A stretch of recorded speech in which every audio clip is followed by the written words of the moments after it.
Pastor Roy Gearhart from Galloway United Methodist Church in Franklin, Pennsylvania, sharing a few words of encouragement to help us follow after Jesus.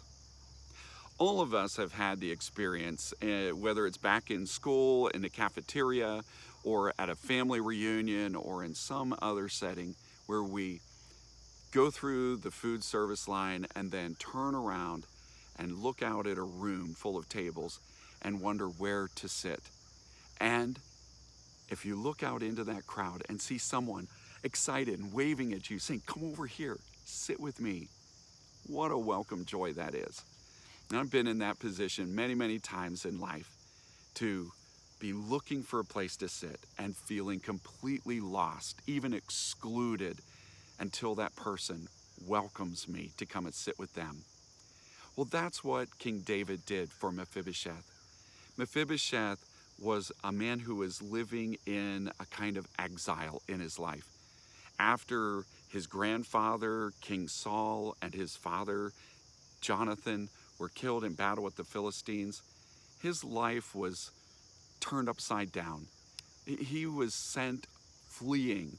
This brought injury to his life that left him with disability for the rest of his life, but it put him in a position where he was living in a loneliness, a place where he couldn't even come and claim his inheritance that he would have been entitled to.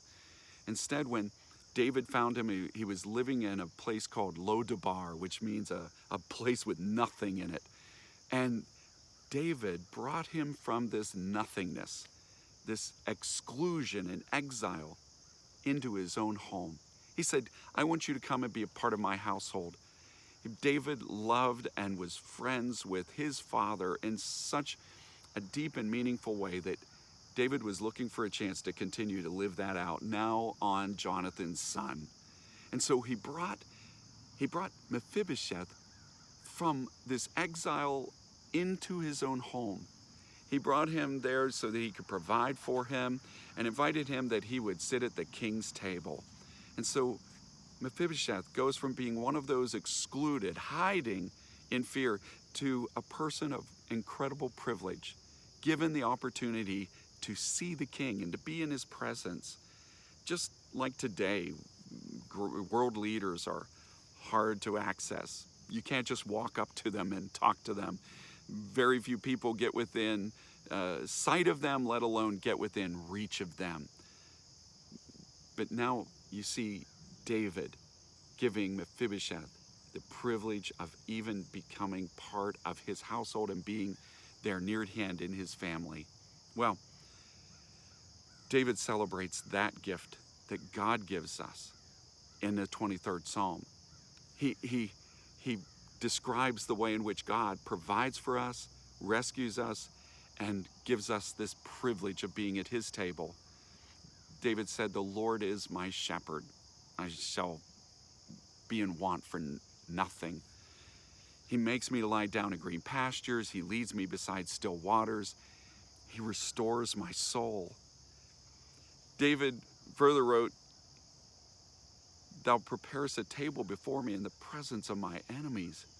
You anoint my head with oil. My cup is running over. Surely goodness and mercy will follow me all the days of my life, and I will dwell in the house of the Lord forever."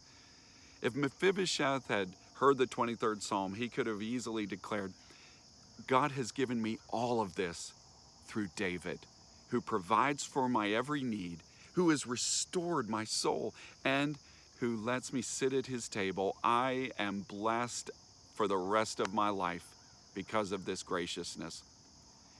This gift is given to you and me in Jesus Christ, who likewise invites us to come to his table. People who are lost and excluded in sin are now invited into his household to sit at the Lord's table. And Jesus makes this table more than just something to care for our physical needs. It's a table that reaches our soul and restores us in salvation. For Jesus breaks the bread and says, take this and eat it. This is my body broken for you." He said, "Here, drink from this cup. It's filled with my blood shed for you and for many for the forgiveness of sin." In Jesus, we are gifted all of these things, brought into his presence, provided with salvation, and fed with the richness of his love.